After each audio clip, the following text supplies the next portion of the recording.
அல்லேலூயா. எத்தனை பேர் இந்த கால வேளையில் சந்தோஷமா இருக்கீங்க? அவங்க மாட்டும் சத்தத்தை உயர்த்தி அல்லேலூயா சொல்லலாமே. அல்லேலூயா, அல்லேலூயா. இந்த சத்தம் அவ்வளோதான் சந்தோஷமோ, கர்த்தர் உங்களுடைய மன விருப்பத்தின் பிறையை நிறைவேற்றுவாராக. இன்றைய தினத்தில் தியானத்திற்காக எடுத்துக்கொண்ட பகுதி சங்கீதம் 81 அதின் 11ஆம் வசனத்தை மாத்திரம் ஒருவர் எடுத்து வாசிக்க நாம் கேட்போம். என் ஜனமோ என் சத்தத்துக்கு செவி கொடுக்கவில்லை, இஸ்ரவேல் என்னை விரும்பவில்லை. ஹல்லேலூயா, ஹல்லேலூயா. கண்களை மூடி தலைகளை தாழ்த்தி, இன்னும் உம்மை அறியணுமே, இன்னும் உம்மை அறியணுமே, இன்னும் உம்மோடு நான் சேரணுமே, இன்னும் கிட்ட நான் சேரணுமே. பிரசன்னம் பிரசன்னம் தேவ பிரசன்னம். ஆமென். ஆண்டவரே, நீர் இந்த வார்த்தையை கொண்டு பேசுகின்ற எனக்கும் கேட்கின்றவர்களுக்கும் என்ன கற்றுத்தரப்போகிறீரோ அதனை ஏற்று அதன் பிரகாரமாய் நாங்கள் கையாள, அதன் பிரகாரமாய் வாழ, அதன் பிரகாரமாய் நடக்க நீர் கிருபை செய்யுங்க ஆண்டவரே. எங்களுடைய மாம்சமோ சுயமோ எதுவும் வெளிப்படாதபடி நீர் மாத்திரம் பேசும்படியாய், உம்முடைய வார்த்தைகள் மாத்திரம் வெளிப்படும்படியாய் ஜெபிக்கின்றோம் மீட்பர் இயேசு கிறிஸ்து நாமத்தில் பிதாவே, ஆமென். இந்த வசனத்தை மீண்டுமாக கூட சத்தத்தை உயர்த்தி வாசிக்கலாமே. என் ஜனமோ என் சத்தத்திற்கு செவி கொடுக்கவில்லை, இஸ்ரவேல் என்னை விரும்பவில்லை.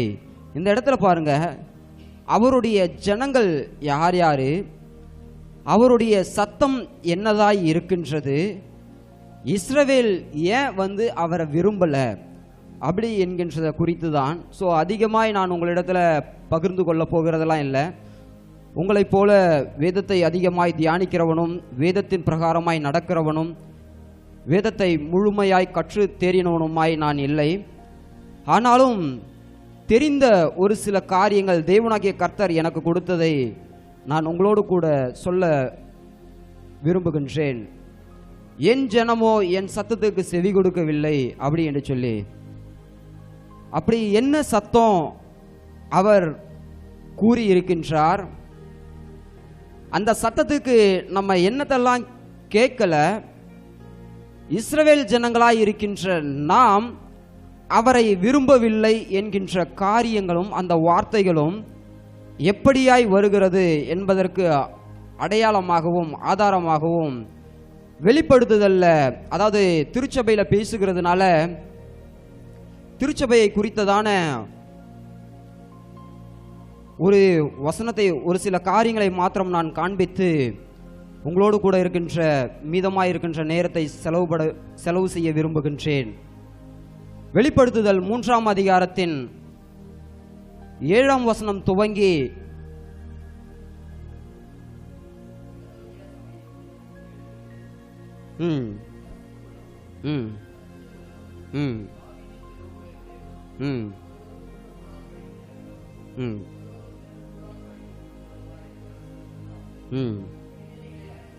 உன் கிரியைகளை அறிந்திருக்கின்றேன், உனக்கு கொஞ்சம் பலன் இருந்தும் நீ என் நாமத்தை மறுதலியாமல் என் வசனத்தை கை கொண்டபடியினாலே இதோ திறந்த வாசலை உனக்கு முன்பாக வைத்திருக்கின்றேன். போதும். இந்த இடத்துல பாருங்க, உன் கிரியைகளை நான் அறிந்திருக்கின்றேன் என்று சொல்லி சங்கீதத்தில் வாசிக்கும் பொழுது என் ஜனமோ என் சத்தத்திற்கு செவி கொடுக்கவில்லை என்றும், இங்க பிலதெல்பியா சபையில சொல்லும் பொழுது உன் கிரியையெல்லாம் நான் அறிஞ்சிருக்கிறேன்னு சொல்லிட்டு, அப்போ நாம் எப்படிப்பட்டவர்களாய் இருக்கின்றோம் என்பதை நமது கிரியைகளின் மூலமாய் அறிகின்ற தேவனாய் இருக்கின்றார். ஹல்லேலூயா. நம்ம எத்தனை பேர் வேணாலும் சரிதான், என்னையும் சேர்த்து தான் சொல்றேன். இந்த இடத்துல நின்று பேசுறதோ அடுத்தவங்களுக்கு அட்வைஸ் பண்ணுறதோ உதாரணங்களை சொல்லுகிறதோ மிக எளிது. சொல்லுகின்ற காரியமும் இன்னைக்கு பைபிளை படிக்கிறோம் அப்படின்னாக்கா, ஒரு வசனம் வந்துருச்சு அப்படின்னாக்கா ஒரு அதிகாரத்தை முழுசும் படிக்கணும், ஒரு சாப்டர் முழுசுமாக இன்னைக்கு முடிக்கணும் என்பதெல்லாம் ஒரு கரும்பொருளும் கிடையாது, அர்த்தமும் கிடையாது, அதுக்கு முழுமையான விளக்கங்களும் கிடையாது. ஆனால் ஒரே ஒரு வசனத்தை கொண்டு ஒரே ஒரு வார்த்தை உங்களிடத்தில் காலையில் பேசுமானால் அந்த வார்த்தையை நீங்கள் தியானிக்காமல் மறப்பதும் அதை விட்டு நாம் வழி விலகி நிற்பதுமே என்னதுனாக்கா நம்மளுடைய கிரியைகளாக இருக்குது. உயிர்ப்பிக்கின்ற கிரியையா செத்த கிரியையா என்று பார்க்கும் பொழுது அவைகளெல்லாம் செத்து போனதா இருக்கின்றது. அப்போ நம்ம என்ன பண்ணணும்? நம்ம கிரியைகள்னால என்னன்னாக்கா நமக்கு கொஞ்சம் பலம் தான் இருக்கும். இன்னைக்கு எல்லாருமே சரிதான், ஏதோ ஒரு சூழ்நிலைகள் வந்துருச்சு, ஏதோ ஒரு சூழ்நிலைகள் மாறிடுச்சு அப்படி என்றால் நம்ம என்ன செய்கிறோம் அப்படின்னாக்கா உடனே போனை எடுத்து ஸ்டேட்டஸ் போடணும். ஸ்டேட்டஸில் பார்த்துட்டு எத்தனை பேரும் சொல்லுவான், லேடிஸாக இருந்தாலும் சரி இல்லை ஜென்ஸாக இருந்தாலும் சரி, வருகின்ற ஒரே மெசேஜ் என்னன்னாக்கா காமனா நீங்கள் எந்த இடத்த ஃபில் பண்ணணுமோ அந்த இடத்த ஃபில் பண்ணிங்க. உங்களுக்கு வரக்கூடிய மெசேஜ் கூட சரிதான். உங்களுடைய கிரியைகள், அதாவது என்னையும் சேர்த்து தான், நம்மளுடைய கிரியைகள்லாம் எப்படிப்பட்டதாய் இருக்கிறது என்பதற்கு என்னாச்சு. அதுக்கப்புறம் டாவா டியா, கவலைப்படாதீங்க. அப்படி இல்லைனாக்கா கவலைப்படாத, டாவா டியா. நம்மளுடைய கிரியைகள் எல்லாம் இன்னைக்கு உலகத்தை தழுவி போய் கொண்டிருக்கின்றதே தவிர தேவனுக்கு நேராக நம்மளுடைய கிரியைகள் இல்லை. நம்மளுடைய பலனை எதில் செலவு பண்றோம்? வாக் வித் ஜீசஸா? நோ. பூமி எல்லாம் எங்கெங்க இருக்கிறதோ தப்பா புரிஞ்சுக்கிட்டு பைபிள் வசனத்தை வாழ்ந்து கொண்டு இருக்கின்றவங்க நம்ம மட்டும்தான். என்னன்னாக்கா பூமியின் மணலெல்லாம் எண்ணெய் பாரு அப்படின்னு சொல்லிட்டு ஒருத்தருக்கு வாக்குத்தத்தம் பண்ணார் ஆண்டவர். யாரு? ஆமா, ஆபிரகாமுக்கு. ஆபிரகாமு கிட்ட சொன்ன அந்த வார்த்தையை இன்னைக்கு நம்ம பிடிச்சிட்டு என்ன பண்றோம்னாக்கா, பாஸ்டர் சர்ச்சைக்கு ஏன் வரல, ஜபத்தில் ஏன் வரல அப்படின்னு சொல்லி கேட்டாக்கா, கொஞ்சம் பலம்தான் பாஸ்டர் எனக்கு இருந்துச்சு, அதை வச்சு அந்த பூமியோட மண்ணெல்லாம் எண்ணி பார்க்க சொன்னார்ல ஆண்டவர், ஒரு கையில் அள்ளலாம் பாஸ்டர், அது 7 நாளாக எண்ணின்னு இருக்கேன், இன்னும் எண்ண முடியல. நம்மளுடைய வாழ்க்கையெல்லாம் மாறி இப்படிதான் போய்கிட்டு இருக்கே தவிர அந்த பலனை தேவனாகிய கர்த்தர் எதற்காக கொடுத்தார், அதை நாம் எதற்காக செலவு பண்ணி கொண்டு இருக்கின்றோம் என்று தெரியல. அதுல 10ஆம் வசனத்தை வாசிங்களேன்.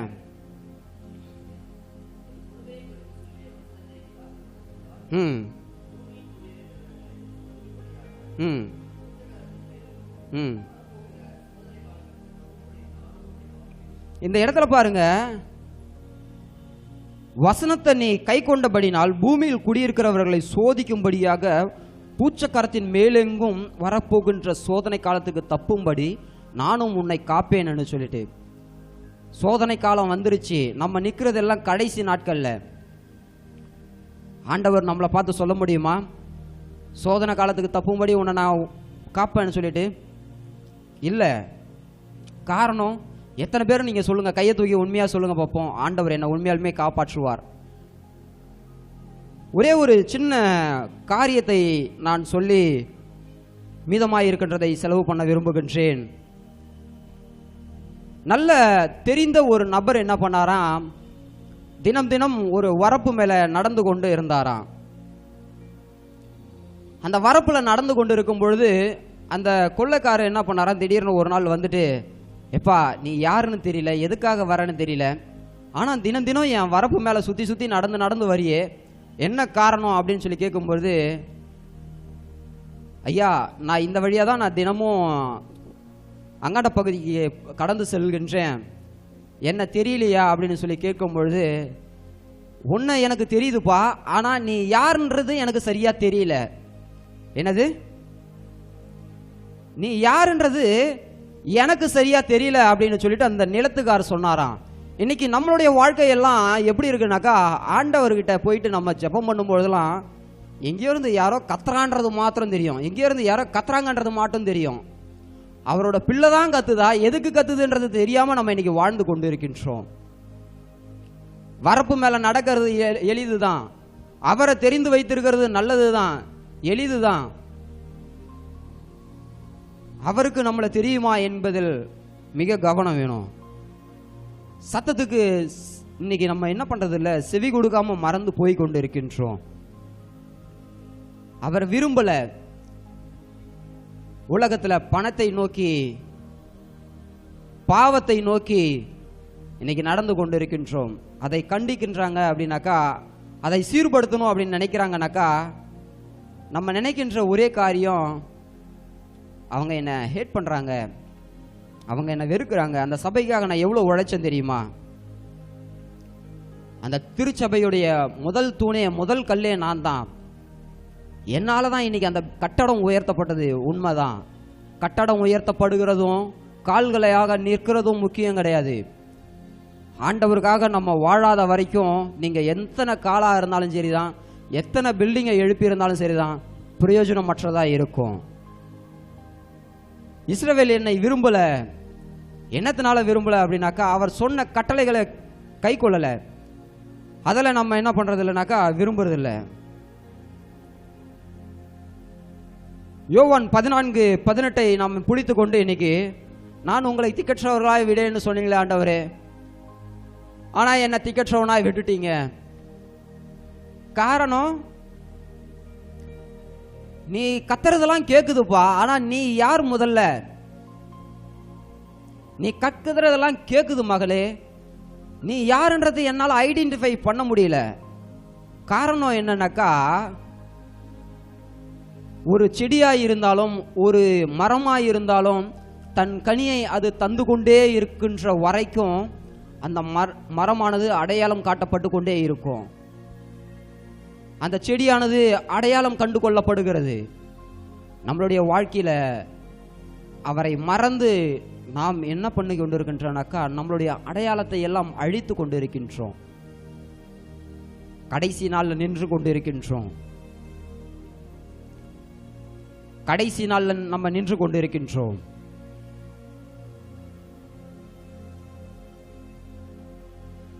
எதை நோக்கி நம்ம போய் கொண்டிருக்கின்றோம்?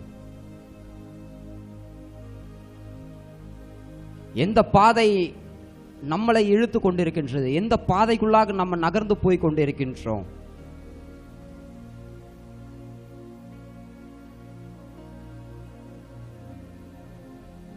எல்லாத்தையும் நம்ம கை கொண்டு நடக்கின்றோமா? இல்ல, கட்டளைகளை மறந்து அதற்கு வெளியில் நிற்கின்ற பாதையில் நாம் போய் கொண்டிருக்கின்றோமா? ஒரே ஒரு சின்ன காரியம் மாத்திரம்தான். ஒரு இடத்துல போறீங்க அப்படின்னாக்கா, கூட்டம் அதிகமா இருக்குனாக்கா, அந்த இடத்த நம்ம என்ன பண்ணுவோம்னாக்கா விட்டுட்டு தனியா நமக்கென்று பாதை ஒன்று இருக்கிறதா என்று தேடுவோம். அது பாஸ்ட் லைஃப்லயா இருந்தாலும் சரி, இல்ல பிரசன்ட் லைஃப்லயா இருந்தாலும் சரிதான். நாம் போகின்ற இடத்துல நாம உடனே ஒரு இலக்கை சென்றடைய வேண்டும் என்றால் அதற்கு மாற்று வழி எங்க இருக்குது? இந்த கும்பல்ல போயிட்டோம்னாக்கா எப்படியா இருந்தாலும் நமக்கு மூச்சு திணறும், மாட்டிக்குவோம், சிக்கிடுவோம், அகப்பற்றுவோம் என்று சொல்லி சாதா உலகத்துல அழிந்து கொண்டிருக்கின்ற காரியத்தின் மேல் வைக்கின்ற கவனத்தை இன்னைக்கு பரலோகத்திற்கும் தேவனை அறிந்து கொள்வதற்கும் இருக்கின்ற அந்த பாதையில் வைக்காத காரணம், ரொம்ப ஈஸியான பாதை தான் அது. அந்த பாதையை அப்படியே திரும்பி பார்த்தீங்கன்னாக்கா அது நமக்காக மாத்திரம்தான் இருக்கும். என்ன, கொஞ்சம் பாடுகள் இருக்கும். அந்த பாடுகளை பார்த்துட்டு மறுபடியும் எகிரி கூச்சி கூட்டத்திலேயே செத்தாலும் பரவாயில்ல அப்படின்னு ஓடுற வாழ்க்கையா நமக்கு இருக்கிறதா? இல்ல, இந்த பாடுகள் எல்லாம் என்னை மேன்மைப்படுத்த என்று சொல்லி நாம் காத்து கொண்டிருக்கின்றோமா? ஹல்லேலூயா, ஹல்லேலூயா.